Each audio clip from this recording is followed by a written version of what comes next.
आज गुड़गांव में सब जानते हैं, टूटी सड़कें, प्रदूषण में देश में नंबर 1 पे आ गए गुड़गांव। साफ सफाई और की समस्या, गंदगी, हर तरीके से एक नरकीय जीवन की तरफ गुड़गांव को ये सरकार लेके गई। गुड़गांव में एक भी काम इन्होंने किया नहीं। गोंडवी जी उनका एक शेर है, वो शेर की हमारी याद आती है। वो शेर है, तुम्हारी फाइलों में गाँव का मौसम गुलाबी है, मगर ये आंकड़े झूठे हैं और ये दावा किताबी है। मैंने सवाल पूछा था कि गुड़गांव की जो स्थिति इतनी ख़राब हो रही है उसके लिए कौन जिम्मेदार है। आज गुड़गांव में सब जानते हैं, टूटी सड़कें, प्रदूषण में देश में नंबर 1 पे आ गए गुड़गांव। वायु प्रदूषण में, जल भराव, सीवरेज की समस्या, साफ सफाई और की समस्या, गंदगी, आज गुड़गांव वासियों को सामना करना पड़ रहा है।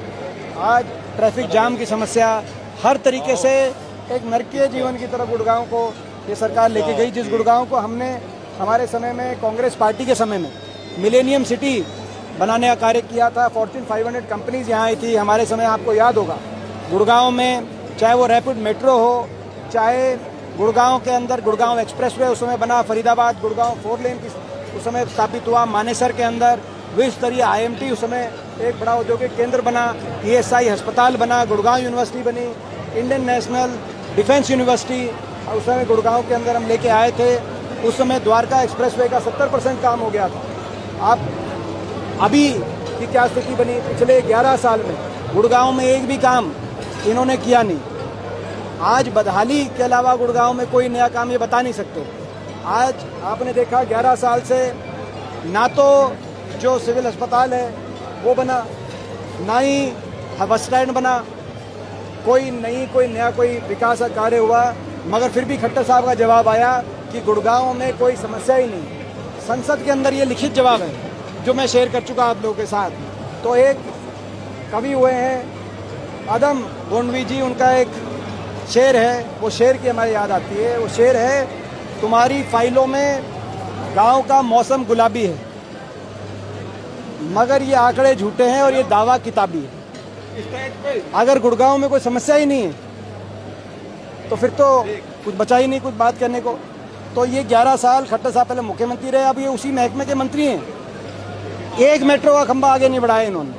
हमारे समय ब्यूटिफिकेशन के मामले में भी आपको याद होगा, गोल्फ कोर्स रोड के विकास की नींव हमारे समय रखी गई। MG रोड को विकसित किया गया। हर तरीके से गुड़गांव को आगे मिलेनियम सिटी के रूप से पूरे गुड़गांव का नाम दुनिया में गया।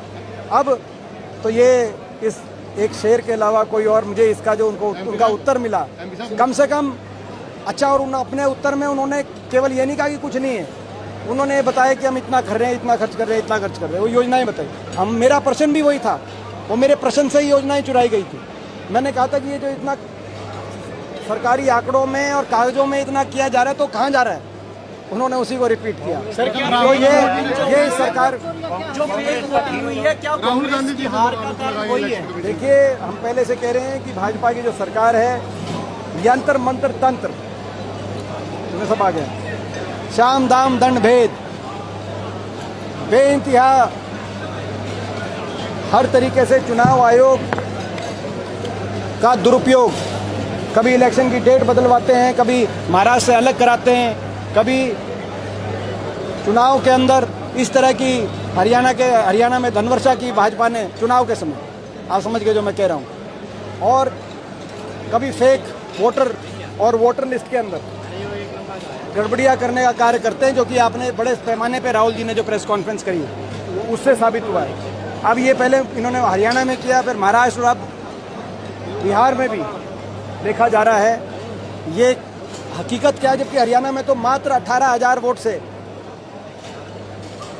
फर्क रहा था भाजपा और कांग्रेस में, और 22,000 वोट अगर ज़्यादा होते कांग्रेस के तो कांग्रेस की पूर्ण बहुमत से सरकार बनती। केवल 18 से 20,000 वोट का फर्क है दोनों के मत प्रतिशत में। हरियाणा के अंदर जब से हरियाणा बना है तब से 15वीं विधानसभा है। लगभग आज तक सबसे ज़्यादा मत प्रतिशत कांग्रेस को मिला तो इस बार मिला, लेकिन 18-20,000 वोट से किसी तरीके से मैनेज करके भाजपा ने इलेक्शन मैनेजमेंट से सरकार बनाई है। लोगों के जनभावना, व्यापक जनभावना से बनी हुई सरकार नहीं है। यही हमारा कहना है। अगर जनभावना होती तो खट्टर साहब को यूँ बदलना ना पड़ता। अगर उन्होंने अच्छा काम किया होता तो हरियाणा में ही चलाते।